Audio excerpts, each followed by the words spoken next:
Have you ever wondered why bad things happen to good people, and why those who commit harmful acts sometimes seem to prosper?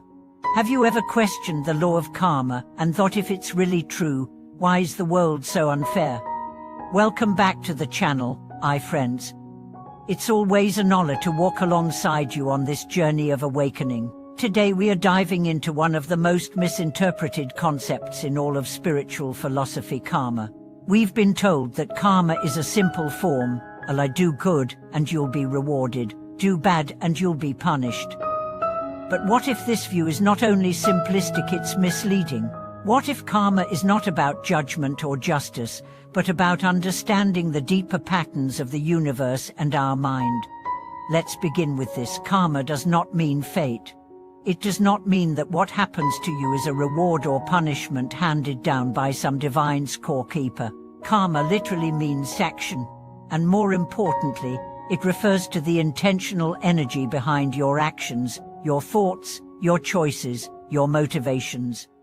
According to the Buddha, karma is the law of cause and effect operating on a moral level, not imposed from outside, but arising from within. This means the seeds we plant in our consciousness through our intention determine the kinds of experiences we are drawn toward in the future. It is not a police system. It is a mirror. And like a mirror, it reflects precisely, not with emotion, not with bias, but with clarity. Let's break this down. Suppose someone acts with kindness, not because they want something in return, but because they genuinely care. That action sows seeds in the mind, seeds of compassion, openness, connection. And those seeds blossom into experiences, maybe not immediately, maybe not obviously, but inevitably. It could manifest as inner peace, or as the natural magnetism of friendship, or as clarity in future lives. Now suppose someone acts with cruelty, even if they escape all legal consequences. That cruelty sows seeds too of fear, isolation, distortion, and those seeds blossom as confusion, anxiety, or suffering. Again, perhaps not right away, but always eventually. This is karma, not as cosmic punishment, but as inner resonance. Where the misunderstanding begins is when we try to read karma like a scoreboard. I did a good deed, why isn't life rewarding me? I harmed others, why are they wealthy and popular? But karma is not transactional. It is not a vending machine. It is a vast, interwoven web of causes and conditions, many of which stretch beyond this lifetime. The Buddha taught that the human mind has lived countless lives. Each moment of choice, of intention, of emotion, plants seeds, not only in this life but across lifetimes. Some seeds bloom quickly. Others sleep underground for centuries.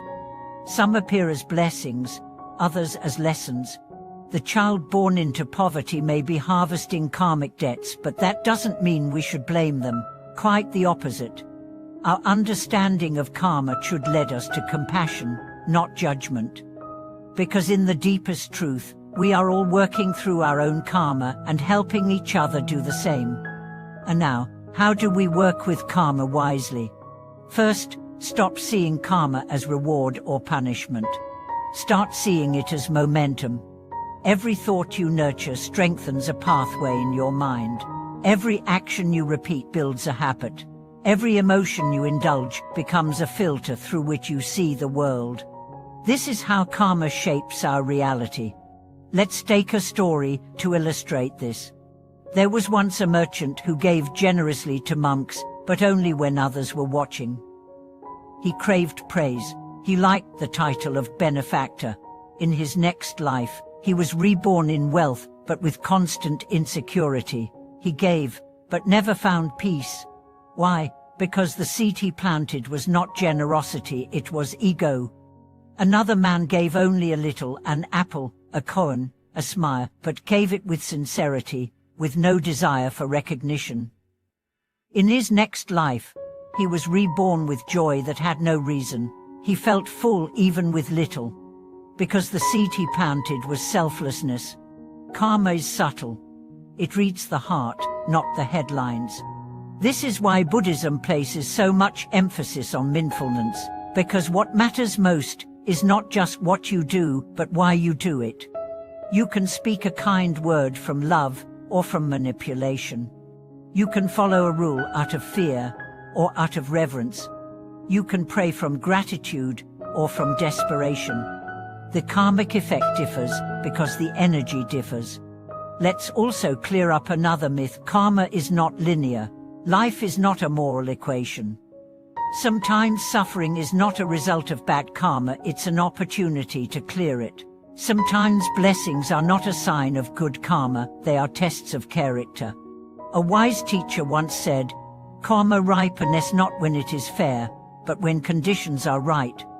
So instead of asking, "Why is this happening to me?" ask, "What can I learn from this?"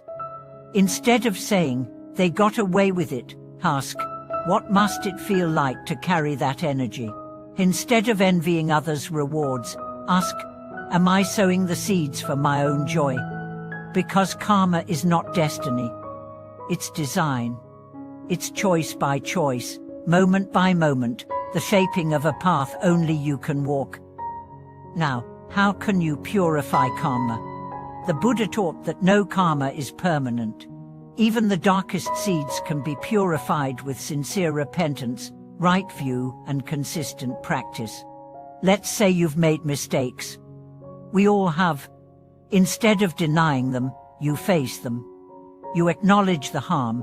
You offer genuine remorse, not guilt, but clarity. Then you take responsibility. You choose differently. You plant new seeds.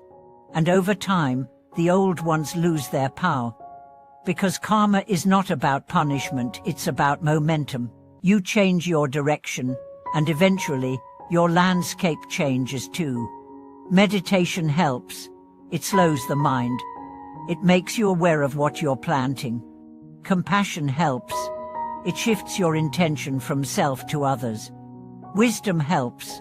It helps you see beyond the surface, beyond appearances, into the roots.